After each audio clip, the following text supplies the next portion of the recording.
could begin by welcoming everybody to the talk by Daniela Torsh.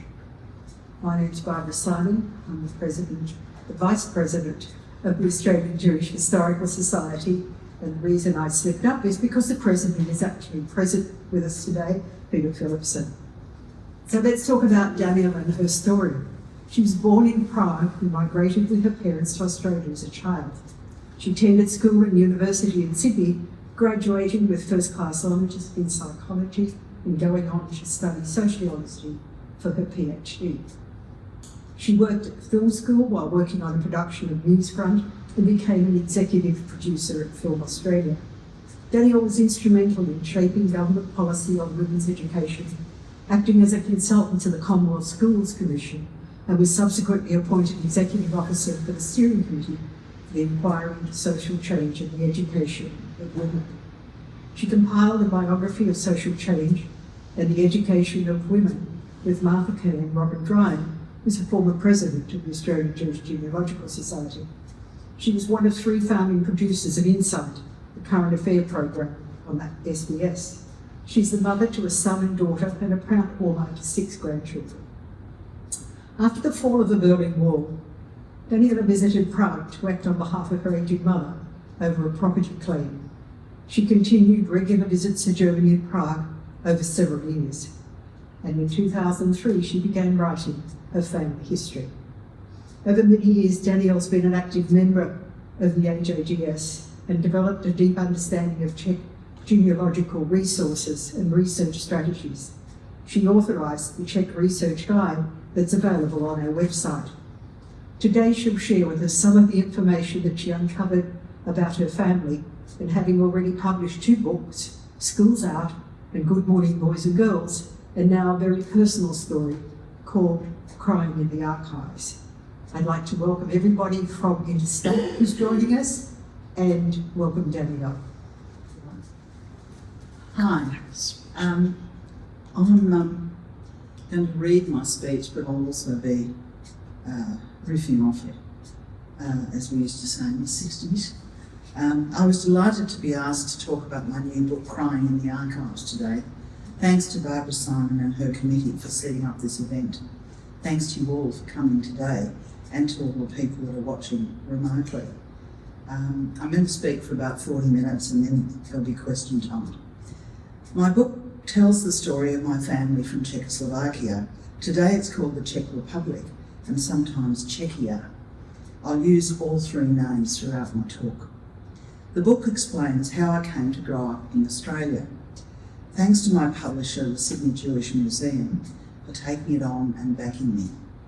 Before I begin speaking about my book, I have to acknowledge 2 very special people who worked very hard to support me and the writing of Crying in the Archives. Jackie Vasilevsky, who runs the Community Stories part of the Sydney Jewish Museum, has been a tower of strength. And my designer, Audrey Larson, contributed massively to the design of the book, and she did a especially good job on the index, which was a huge amount of work. From the start of July, the Sydney Jewish Museum website will add my book to their new website, so you can buy it online from them as well. After I was born in Prague in 1946, my parents were still suffering from the Nazi years. My mother, known as Mimi, had been locked up in a concentration camp north of Prague for 4 years, from 1941 to 1945, pretty much the entire length of the war. She went into the camp with her first husband, called Front and Nutter. He became a powerful capo, I'm assuming you all know what a capo is, and protected Mum. It's why she survived. She used the camp as an excuse to separate from him because he was beating her up, basically, and so she was put in a women's barracks, he was in a men's barracks, and she was able to separate from him. She told me once she had the best time of her life in the concentration camp, and I went, what? She said, oh yes, I slept with lots of men. My mother loved sleeping with men. And it's of course where she met my dad. Although Mum had separated and left Fronter, he was still in love with her, and he got her a job. He became a sort of powerful person in the administration of the camp, and he got her a job as an artist, painting portraits of the Gestapo. So she was protected from transports to the east. She told me her reproductions of famous artists' works were sold throughout Europe, but she was never paid anything for her work. The Jews in the concentration camps were slaves. They all had to work, but nobody got paid. Theresienstadt has become famous as a model concentration camp. It was really a transit camp to the death camps in the east. When the international community began to question the Nazis about the camps, they tarted up Theresienstadt and even made a propaganda film about it.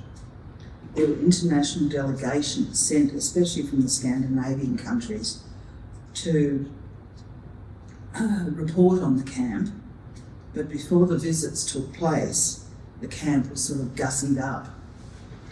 Buildings were painted, pretend cafes were set up, the healthier prisoners were allowed more freedom, so the inspectors could see they were well nourished and provided with activities. The children were allowed to play games outside their barracks. The day after the international inspectors came, a lot of the inmates who'd been paraded as happy campers were sent to the east and killed. Before the Second World War began, my father Pavel, which in English is Paul, in German Paul, he lived in Vienna with his first wife Greta.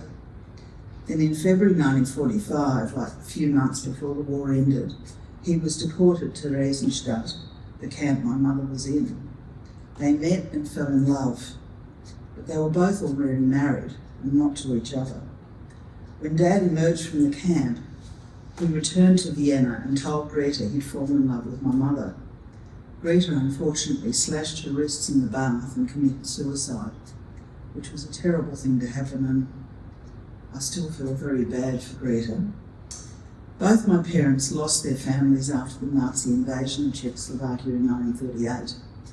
Hitler's troops crossed the border from Germany into Sudetenland, and the Czech government rapidly fell. It was really ugly. At first, the Czechs tried to negotiate with Hitler, and when that didn't work, they agreed to what they thought would be a temporary situation where the Czech government, run by a guy called Hacha, worked under the Nazis' commands. That didn't work at all, of course, and soon the Czech government was destroyed, and a lot of the ministers and the senior people were sent to the concentration camps or to their death. The Nazi Party originally set up the Theresienstadt concentration camp, which was on the road to Dresden in East Germany, with political prisoners, people like the Protestant and Catholic priests who opposed their authoritarian ideals, the communists who were their enemies, homosexuals who were persecuted by Hitler, and some small political groups who fought against the Nazi ideology. Then at the Wannsee conference, the Nazis took the decision to exterminate all the Jews of Europe. My daughter-in-law Alex has a mother who's married to a German chap, a very nice non-Nazi person, and they live in Wannsee. I stayed with them a few years ago in this elegant upper-class area north of Berlin. I found myself at the memorial site with Deborah for the conference where Hitler and his senior men, like Goebbels, Goering and the other war criminals, sat around a table in the very elegant two-storey villa on the edge of Lake Wannsee. They discussed how to make the Jews disappear, not just from Germany, but from all of Europe. It was quite surreal to be in that room and read the lists of the numbers of Jews in each country, which they would conquer in a massive military takeover. The room was like a special viewing room with glass cases, and in the glass cases they had these lists typed out on paper, and the list sort of, said Germany, how many Jews there were in Germany, Czechoslovakia, same, Poland, Hungary, everywhere. That was the plan that they concocted at Wannsee. Quickly after they'd established Nazi control, they began to deport all the Jews to the concentration camps. Most of the camps were in Poland, a few in Germany, others in Ukraine, Hungary, Czechoslovakia and Belarus. Some other camps were in Greece, Italy, Bulgaria. If you go to the Jewish Museum in Darlinghurst in Sydney, the one that's being refurbished, they have a map showing where all the camps and sub-camps were. It's a shocking map. You can see how many there were. The reason the concentration camps were mostly outside Germany was that the Nazis didn't want to expose their anti-Semitic actions or ideology to the whole German population. So they hid the death camps like Auschwitz, Treblinka, in other countries like Poland, where the local population was silent and the Germans didn't expect any sort of outcry. After liberation, when the Russians and the Allies arrived at the camps in 1945, they made the locals, the neighbouring people around Auschwitz and so on, they made the locals look at the ghastly heaps of malnourished bodies lying on the ground like skeletal ant heaps. I'm sure you've all seen the pictures of these mounds of bones and bodies. Never again could the Germans say they didn't know what was going on in their neighbourhood. And the Germans, in fact, have been one of the best countries post-war in terms of compensation and restitution. My mother, for example, got quite a lot of restitution for the properties they stole and the people in their family that were murdered. And it was financial compensation, as well as the restoration of the actual properties. The experiences of the Shoah were so shocking for my parents, they decided to emigrate to a country far away on the other side of the globe to try and make a new life for their little girl. Before the war began, my father worked in a bank in Vienna, close to the Ringstrasse. I don't know how many of you have been to Vienna, but there's this beautiful avenue. Sorry if I get a bit mixed up. There's this fantastic wide street that goes round the city, and it's all based on, the Kaiser or the Emperor's palace in the middle. And there's the National Library and, all the important buildings in Vienna. And there's this incredible street called the Ringstrasse, where they've got cars and buses and all sorts of things. And where Dad worked was just off the Ringstrasse in a very important bank. His good friend Fritz Sanders left Vienna in 1938 for Australia. He emigrated with his wife Peppel and their children Johnny and Anne. My father played football every week with Fritz in a team based around the bank where they worked. Dad's close friendship was a reason why the Sanders family sponsored us to emigrate to Australia. The Sanders had played a big role in the establishment of the Linfield Synagogue, the Temple Emmanuel on the North Shore, and they were able to bring money with them from Austria, which was quite surprising to me because the Austrians, said to the Jews, look, you can leave, but you can't take anything with you of wealth or money or property or anything. But somehow the Sanders managed to take enough money with them. So they bought this beautiful house in Roseville on Trafalgar Avenue, and that's where we lived after we arrived here. Neighbours objected to having Austrians living next door. In fact, the forerunner of ASIO went around the neighbourhood and said, do you want these sort of people living near you? And of course all the neighbours said, no thanks. They didn't want Jews and they didn't want Austrians. They didn't really understand that the Austrians were not the same as the Germans or the Nazis. But despite that, they were able to buy a place in Trafalgar Avenue. It was a beautiful old Federation bungalow with sort of verandas and a big garden. And I remember the strawberries we used to pick that were quite delicious. They were big and really juicy in the garden. The neighbours objected to having Austrians living next door. The Sanders' beautiful Alsatian dog, Rangy, whom I played with as a young child, I used to ride on its back. It was a beautiful dog. The neighbours threw poisoned meat over the fence and killed the dog, which was horrible. And that, of course, was a sort of metaphor for what they wanted to do to our sponsor family. Fritz and Dad's soccer team in Vienna played against the other banks and companies in the local competition. Dad, being over 6 feet tall, was the goalie. Both my parents loved sport, and when I was young, they regularly played tennis in Linfield with the Sanders and other Jewish families. I went with them on Sunday mornings and Mum hit the ball to me over the net. She really wanted me to love tennis like she did. What I didn't realise was that all the players on those Sunday mornings were Jewish, and that most of my parents' friends were migrants like us. Many were Shoah survivors like my parents. Like Mum and Dad used to have these parties when we lived in Canberra in a flat in Carter Street, and the people would come, there'd be like 30 or 40 people, and they'd all be speaking, German, Polish, Czech, Hungarian. It was like a sort of Tower of Babel. And I didn't know anything about all of this. I didn't realise they were all concentration camp survivors like my parents, because Mum and Dad thought to protect me it would be better not to talk about the past at all. By the time he died, Dad had just started having a big success with his accounting business, and most of his clients were Jewish rag traders. He was good with numbers, Mum was good with people.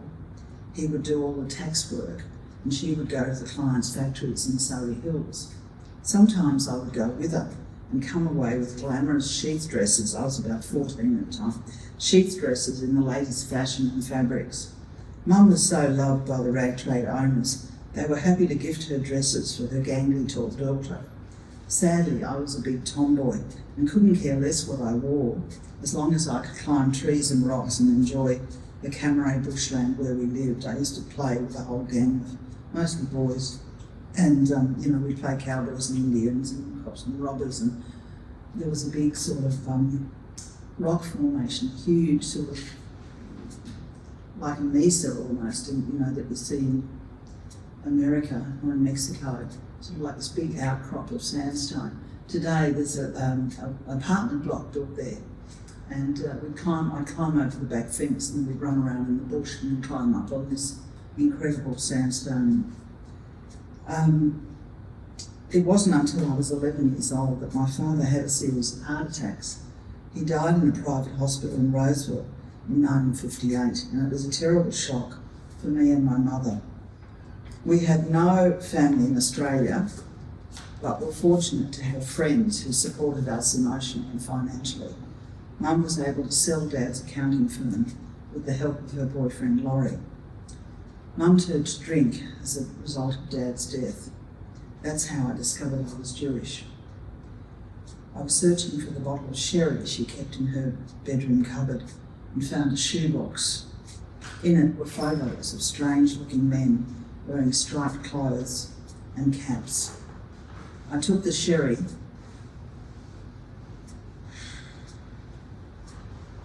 from its brown paper bag and poured it into the toilet, hoping to save Mum from a life of alcoholism. I asked my mother when she got home from work that day about what I found in the shoebox. I remember she sat on the edge of her double bed in her bedroom and said, "We're Jewish." "What's that?" I asked her, and it all came out. "We were in a camp," she said. I had no idea what she was talking about.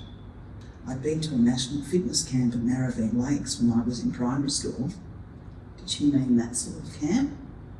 No, she explained that the concentration camp is where she'd spent years for the crime of being a Jew, a supposed Christ killer. When I went to school the next day, I told my primary teacher I wouldn't go to Church of England scripture classes anymore, as I was Jewish. The anti-Semitic reply I got amazed me. I don't remember what the teacher said. I was so amazed and shocked and hurt that I sort of didn't take it in, and I've forgotten what he said. But the result was that I just didn't go to scripture anymore, and I just used to go to the library. All the other kids were mostly either Protestant or Catholic, went to their various religious classes, and I went to the library. The next year I started high school at North Sydney Girls and discovered there was a whole class of girls like me, Jews who'd escaped Hitler. I went to Jewish scripture out of curiosity, but I didn't last long. I couldn't understand what the teacher was talking about.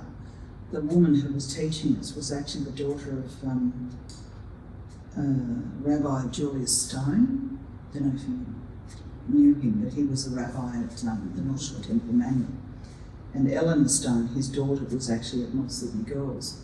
But, you know, she assumed that we'd all been to Hebrew school when we were younger, and of course I hadn't. So I just got really bored and thought, this is all mumbo jumbo, I'm not coming anymore. So I sort of, you know, missed out on any sort of Jewish education as a teenager. I'd never learnt any Hebrew or even Jewish history, so I stopped going. I did have a brief period where I used to go to I used to go to the synagogue at Cremorne and organise the dances there for the teenagers. And I used to dance in the rope petticoat with David Isaacs, whose parents, Maury and his mother, whose name I can't remember at the moment, she was our school counsellor at North City Girls, lovely people. And they lived at Cremorne and they adored me. And David and I were very, you know, close to being quite serious and thinking about getting married and all the whole disaster. Then I met Max Humphreys, which was another sort of disaster. I'll talk about that later. I only found out I was Jewish when Dad died. My parents felt it was better for me to be brought up Protestant, as they lost all their family and suffered so much because of Hitler and his mad ideas. I was enrolled at Camaret Public School in the Church of England religion class. When Mum said we're Jewish, I had no idea what she meant. Her family had become officially Lutheran when she was about 8 years old in Prague. Her father, Victor, my grandfather, decided they'd be better off if they were Protestant, not Jewish. But they never went to church, not even at Christmas or at Easter. My mother's cousin, Hanka Pollack, told me that Mum's grandfather, Jakob Pollack, loved eating roast pork. It was his favourite meal. So they weren't very religious, even though Jakob's father, Yitzhak, was actually a wandering Hebrew teacher. So despite the fact that his father was obviously quite religious, Jakob didn't inherit that. Anyway, the fact that they weren't very religious didn't save him, nor my grandmother Olga from the gas ovens in Auschwitz. Both came from large Jewish families, and when the Nazis were looking for victims, they quickly found the rich Jews like Mum's family from whom they could steal money and property. We lost our 5-storey house in Haleshevitsa, a Jewish area north of the city. The Nazis appointed an Aryanizer to take over my grandfather's thriving business in Selevna, a street one of the oldest in the city. It's right in the middle. If you've been to Prague, the Old Town Square is sort of the historical centre of the city, and Selevna goes into the Old Town Square. The shop, which was in Selevna, is still there today. The shop is close to the Old Town Square. Because of its position, it was very profitable and made my mother's family very wealthy. Mum's older sister Zuzi was sent to the women's camp called Ravensbrück, near Berlin. Her younger brother Hansi was sent to Theresienstadt, and further on to Auschwitz, where he and his wife were killed. My father's story is slightly different. He grew up in Brno, the second largest town in the old Czechoslovakia. After finishing high school, Dad moved to Vienna, where he found a job in a large bank, and the bank was called the Kreditanstalt Bankverein. It had been founded by the Rothschild family, whom I'm sure you've heard of, and employed a lot of Jews. Dad married a non-Jewish woman whom he met in Vienna. Her name was Margareta Kopetsky, and she lived a few streets away from his flat in inner city Vienna. He shared the apartment where he lived with his older brother Fritz and their young uncle Siegfried. Greta's brother Otto was a friend of Dad's and worked in the bank too. They all skied together in the Austrian Alps and went hiking in the summer in the forests near Vienna. Greta, his wife, couldn't have children, so my father got a dog whom he adored. It was a curly-haired schnauzer he called Jackie.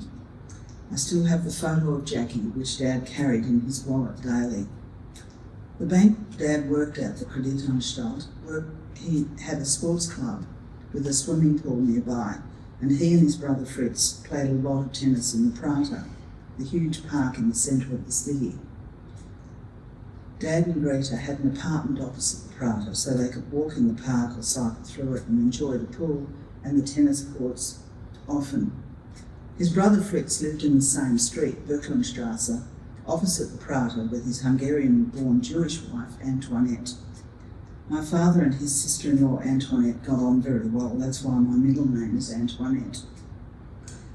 Antoinette emigrated from Austria to America with her husband, my Uncle Fritz. He changed his name to Thorn, as he felt Torsh was too Germanic, and after the war, Germans weren't very popular in America. We changed our name from Torsh, spelled T-H-O-R-S-C-H, to T-O-R-S-H, for the same reason. The funny story about that is that in those days, this was the early 1950s, my father thought T-O-R-S-H was sort of more amenable for English speakers. And today, when I tell people on the phone my name's Torsh, they spell it with an H and an S. They want to put it all back in. Because these days, more Australians are, more sophisticated about German names. Fritz and Antoinette had one child, a daughter, Susan, who was a bit older than me. She was my American cousin, and she was a sort of minor film star. We had photos sent to us of this absolutely beautiful young woman who worked in New York in the movies with Orson Welles and Anne-Marie Saint and a couple of other quite famous people. And they used to work in this, there was this sort of show that was on television, and she worked on that. It was like a series. I also have a Czech cousin, Tommy, whose parents were my mother's older sister, and a German-speaking Catholic fellow called Rudy, of which I'll talk about more later. My cousins and my mother were my whole family after Dad died in 1958. Dad loved sport, so did Mum. Sport united my parents. They were crazy for tennis, so I had to learn to play tennis, aged about 10, and I was coached by a relative of the legendary Harry Hoffman. Some of you look old enough to remember Harry Hoffman. He was the coach for Australia for the Davis Cup, and that was a big international competition that Australia played in. Hoffman had a lot of success for Australia with players like Ken Rosewall and Lou Hode in the 50s and 60s. When I was growing up on the North Shore, these were big names. And even though I never met them, I sort of felt like I knew them. I loved tennis too, but when I met Max Humphries, who became my first husband, I gave up tennis. Max was a brilliant surfer whose family had a shack at Era Beach in the Royal National Park down south past Sutherland. We spent our honeymoon there in 1964, the year we got married. I was 17 and Max was 2 years older. He was in the local surf club at Era, and he competed as part of a team against the team from Gary Beach, which was north of Era, and Burning Palms, which was south of Era. These three beaches were the three beaches in the national park that had surf clubs. I couldn't swim in those days at all. I was actually terrified of the water. My mother had inadvertently created this fear. She was scared of the water because her father thought it was a good idea when she was a kid to teach her to learn to swim by throwing her in a swimming pool. And she nearly drowned, and she was always terrified of the water after that. The funny story was that when my kids were little, where I live in Balmain in the east, near the ferry, there's a park, a really beautiful park, which used to be called Peacock Point, but now there's an Aboriginal name for it, which I can't remember. And my kids and I would go to the park, and Mum would come too. And the park had no railing or any sort of fence between it and the harbour. And the kids would run around in the harbour, and Mum would see them go near the non-fence edge of it and start screaming like a mad thing. And I'd say, Mum, stop screaming, what's the matter? And then I realised that she was just terrified of the water, and she was scared the kids would fall in and drown. I couldn't swim at all and was actually terrified of the water. So whenever Max was surfing at Era Beach on his surfboard, or even just surfing without a surfboard, I would be the surfy chick who sat on the beach and just watched my man going on the 15-foot waves and going, oh, isn't it wonderful? But I never went in. Every time I went in, the little gang of kids that was at the Era would have to go in and save me because I was practically drowning. So I did eventually learn to swim because I listened to my kids' swimming lessons at the local Leichhardt pool. and all three of us became good swimmers. We went regularly to the pool and I began to enjoy this new sport. By this time, my mother, sadly, was showing signs of Alzheimer's, dementia. I was working full-time at SBS Television as a current affairs producer. And it was hard to look after Mum, as well as my two young kids. The day she couldn't manage to use her keys to get into her Chatswood flat, I had to make the awful decision to find a place for her in the Montefiore home in Underhill. As well as caring for my mother and children, I also took on the ownership that Mum had inherited. After the war, my mum and my cousin got restitution from the Nazis and the Germans, and so she and Tommy shared the properties that we had. There were two big properties. One was this 5-storey block of flats, about 30 flats, in the north of Prague in an area called Holešovice, so Prague 7. And the other was a holiday house that my grandfather had bought in the Depression.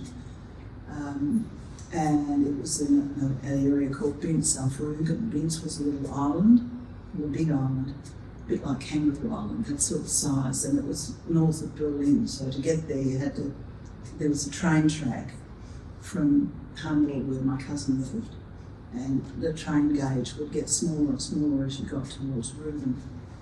And it was a sort of, almost like the Gold Coast surface paradise. The Germans would go there, rich Germans, and we went from, well, my family went, my grandfather and my mother and my aunt and my uncle, they all would go once a year to Rügen to go swimming on the beach and have a lovely summer holiday. Needless to say, when the Nazis came, they took that house, but we did get it back later, after the war. So I was talking about how I couldn't swim at all and was actually terrified of the water. My mother had inadvertently created this fear. She was scared of the water and could hardly swim herself. I did at least 6 learn-to-swim classes as a young girl, but I never learned to breathe properly or put my head under the water, which of course is why I couldn't swim. But when I heard the teacher sort of screaming at Paul and Hannah at Leichhardt Pool, I sort of went, and a light bulb sort of went on in my head, and I began to swim. Mum was the only survivor of the Shoah in her family, and she shared some of this inheritance with my cousin Thomas, whom we call Tommy. Tommy was born in Prague 8 years before me, to my mother's older sister, Susie, and her German Catholic husband, Rudi Persch. When we first met in a German cafe in Hamburg, where he lives, that's me and Tommy, neither of us could speak a common language. Though I'd heard German spoken at home as a young girl and studied it for years at high school, I couldn't speak it fluently at all. I don't know how many of you did foreign languages at high school, but my school, North Sydney Girls, was a language, it was a selective school and was specially interested in teaching French, German and Latin. I did all three, but we learnt mostly to read and write. We didn't learn to speak. And so my written French was a hell of a lot better than my spoken French. And I found when I went to Paris and started trying to speak French to people, they said, "Speak English!" They were so cross with me stumbling about, so I did, because their English was a lot better than my French.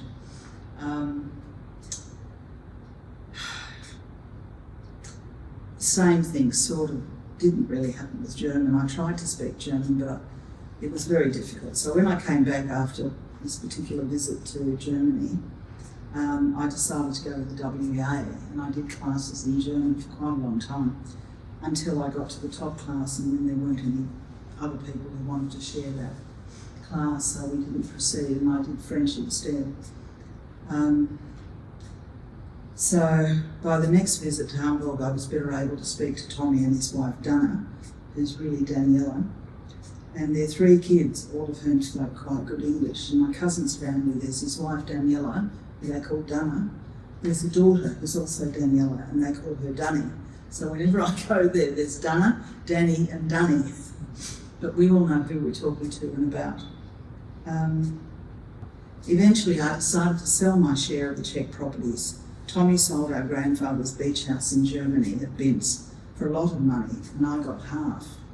I was able to help my kids buy their houses here in Sydney with that money. Although Tommy was a practicing Catholic, he knew a lot about our Jewish past.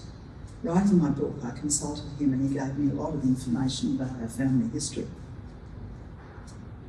He had a huge archive of documents in a very large suitcase in his cellar in Hamburg about the various properties that had belonged to our grandparents in Prague and in Germany. And he remembered a lot about his parents and my mother and father and grandparents as well. Tommy narrowly survived the Shoah. He and my Aunt Susie were arrested along with Rudy, my uncle, after they breached Nazi laws by riding in a tram which was not allowed for Jews and swimming in a local pool when Jews were not permitted. They came home one day to find the Gestapo in our hallway, ready to haul them off to the concentration camp. Tommy survived in an amazing piece of luck. He was put in a so-called children's house after his parents were carted off. The house was in the city. It looked like a normal house. One day we were walking around Prague together years later and he showed me the house and he said that's where I was locked up. It just looked like a normal house in Prague. There was a measles outbreak in the kids' home and Tommy's German grandparents, who were sort of Nazi lovers really, they came to where he was locked up and offered to take him home overnight to relieve the guards in the kids' home. As they were loyal Germans and semi-Nazis, the guards agreed conditional on him returning in the morning. The next morning when they brought him back, the purged grandparents returned. No one was there. It was empty. The children and the guards had all gone to their deaths, not the guards. Tommy had a very lucky escape. His grandparents decided to just go home, so they took him home and no one sort of chased them up. So he sort of escaped the concentration camp. His father wasn't so lucky. He ended up in Dachau and Buchenwald, but he survived. He was quite a strong fellow, a big fellow. But his mother, my mum's sister, was taken to Ravensbrück and died. Apparently the family story was, she wouldn't eat the food they gave them, which was sort of slops. And she wouldn't take the blanket that was, lice-ridden and disgusting. And so she died of cold and hunger very quickly after she went to Ravensbrück, which was a horrible way to die. Tommy was officially Jewish because his mother was Jewish and he was German speaking. So by the time the communists came to power, he was persecuted. He wasn't allowed to go to normal school and the other kids shunned him. By the time he was a teenager, he had to work in the mines. Czechoslovakia had these coal mines on the border near Germany. And eventually he was allowed to go to university and study geology. He became a geologist. He met Dana, known as Daniela, at university. They fell in love. She was a sort of Czech country girl. And she told me, one day we were walking around Hamburg, she told me she felt terribly sorry for him because he'd had such a rotten life. Anyway, they fell in love, got married and had 3 lovely children. Mum used to send them clothes for the children when they were small and money for them to live on, as they didn't have much. This was before the communists left. Eventually the communists left Germany and life improved. East Germany, that is. Tommy and Dana moved from Czechoslovakia to live in Germany. Mum and I went to visit them and I met the family and today we're very close. His kids have all come to Australia and stayed with me and improved their English. My kids have been to stay with them and improved their German. So when I next travel to Prague, which will be fairly soon, I'm going to stay in Hamburg with Tommy and Dana, and I'll see the kids who've now got married and had kids. I've got 6 grandkids, my cousin has 5 of them. And my daughter, who's a lecturer at Macquarie, she's got a grant from the university and she's going to work in Hamburg for 6 weeks, so I'm going to be there some of that time. And her other 2 kids, her 3 kids she's taken with her. Her partner's going to work in Lübeck, which is close to Hamburg. And because her oldest daughter is such a pain in the neck, says, I don't want to be with my family. She's 15 and she's just at that age. So I'm taking her with me to Prague to get her away from her family, and I'm going to be showing Prague, which is the first time I've ever done anything like that. And it's going to be amazing because Prague, as you probably know, is a beautiful historic city. And every year when I go, there's new things to do and see there. So it's going to be amazing. So that is my talk. Are there any questions? Yes. Daniela, could you talk about the archives, your work in the archives, please? Ah, yes. Sorry. Yeah, when I was writing the book, or before I started writing the book, as I said, I used to go to Hamburg every year to visit my German Czech family. And I would also go to Prague, and I would stay in the house in Holešovice. We had about 30 apartments in that flat I mentioned. One of the apartments we kept for a family. It was like a family holiday house. And my cousin Tommy would go down there with his family. And because they all spoke Czech, you know, for them it was lovely. It was, you know, a big sort of thing to be there. And I spoke German. Well, of course, German wasn't really popular in Czech Republic. So I only spoke it fairly, you know, in a limited way. One of the things I started to do was I decided to find the archives and do some research about my family. It took me forever to find the archives. They were literally a tram ride away from my apartment up the hill. And I was terribly lucky because one of the people who was working at the archives was a woman called Dr. Leka Matashukova. And she and I became very friendly. When I told her that I wasn't really interested in the money, you know, I wasn't interested in restitution money, I was interested just in finding out the family history. She was very, very happy to hear that because all the other Jews, they were only after the money. And on the other hand, you know, the money was good, but I was really interested in the story. And of course, I'd worked as a journalist most of my life, and so the stories were what I was after. And she helped me. Because a lot of the records, although they were written in German, I could read German Gothic script, but the handwritten Gothic script, which is the name I've forgotten, I couldn't read.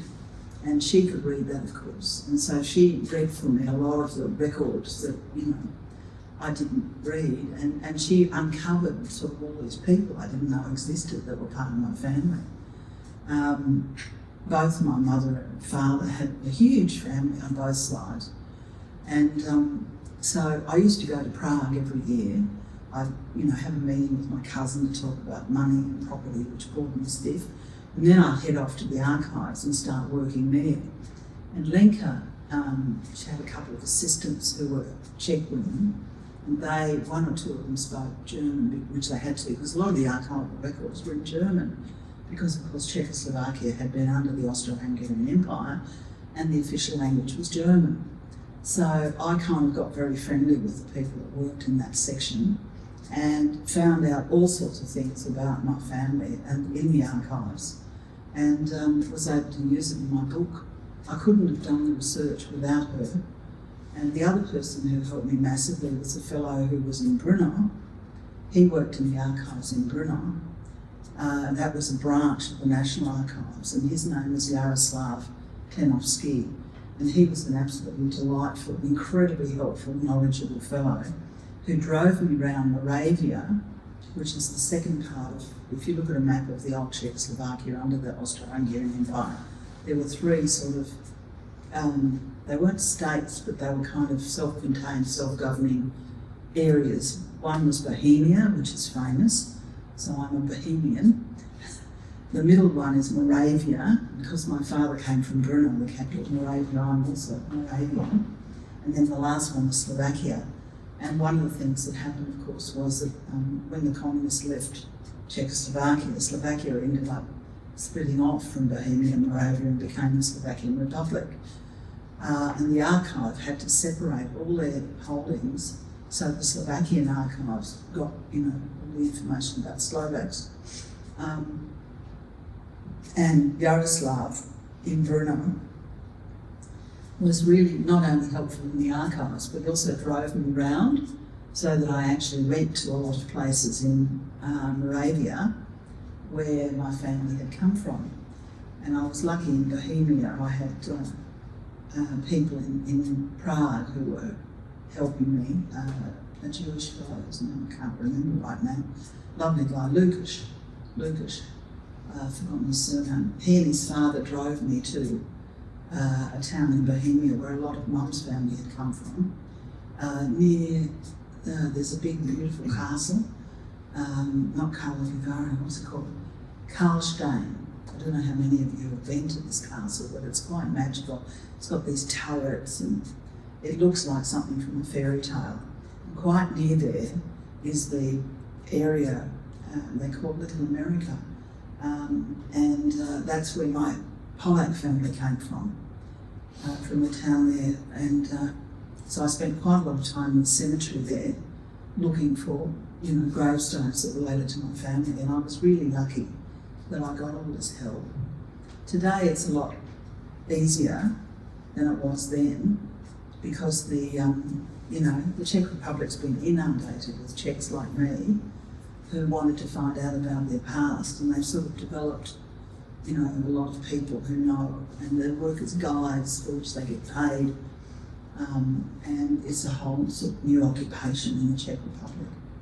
Does that answer your question? Sort of, because I would assume that the National Archives covers things like birthdays, marriages. Yes. Oh, definitely. But it's got a lot more information than that. When I started, I was looking up birthdays and marriages for people I discovered were my relations. But they've actually got like pages and pages and files from different people. So I went there one day, I remember, to ask them for the file about my great-grandfather Jakub Polak, who'd started off as a cobbler in Bohemia, and he ended up living in Prague, and he bought the house that we now have as home in land records Massachusetts. is what you're saying. Beg pardon? So there's basically land records is what you're saying. Oh, huge amounts of land records, but they're written in this German script I can't read, so that's why people like Lenka and Yaroslav are so helpful for me, because if you're an archivist in the Czech Republic, you have to learn to read. That's right, it's called Kurrent. That's the name of it. It's the written version of Gothic German script, and I find it impossible to read. So I was terribly lucky, that I was sort of helped by these people. And I remember the last time I was in the Czech Republic, I paid a guide from the Prague Jewish Museum, a really lovely young woman, to take me around the concentration camp, which is a public open sort of museum. Anyone can go there at any time. I've forgotten her name. Her name was Norina. She took me there and she showed me the barracks. You're not allowed to go into the barracks because they're so decrepit and dangerous. But, there's a big sign up, Dresden Barracks, and that's where my mother was incarcerated. So this woman, whose name I've forgotten unfortunately, she showed me the barracks where Mum was. The Mum was in a number of barracks, not just the Dresden ones.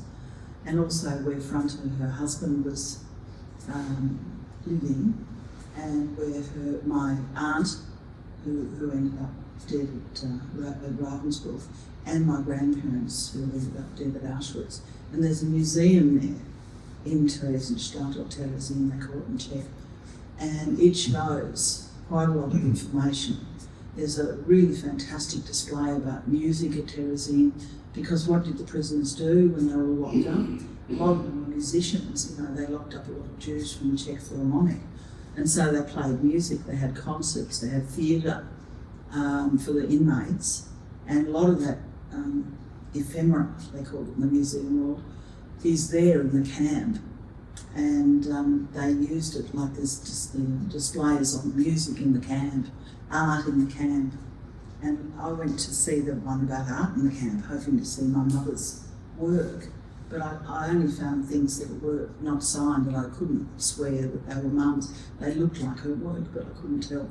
And years ago, a few years ago, I went to a lecture by a Czech woman who was working with the Jewish Museum here in Sydney, whose name I've forgotten, unfortunately. And at that lecture, I met a woman.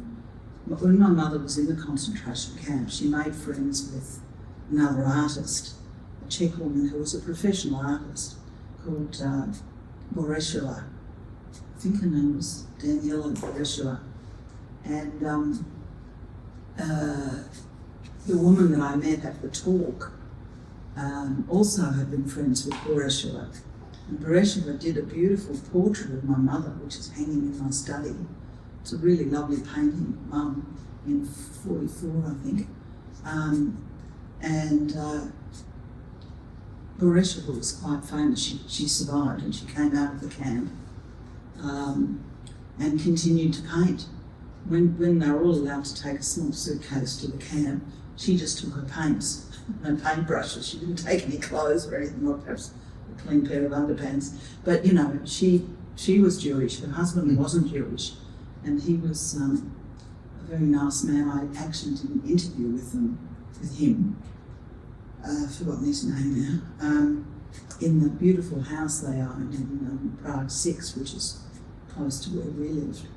If there are no other questions, then it leaves me to say thank you to you, Daniela, for the talk that you've given us and the fact that you've taught us so much about your family.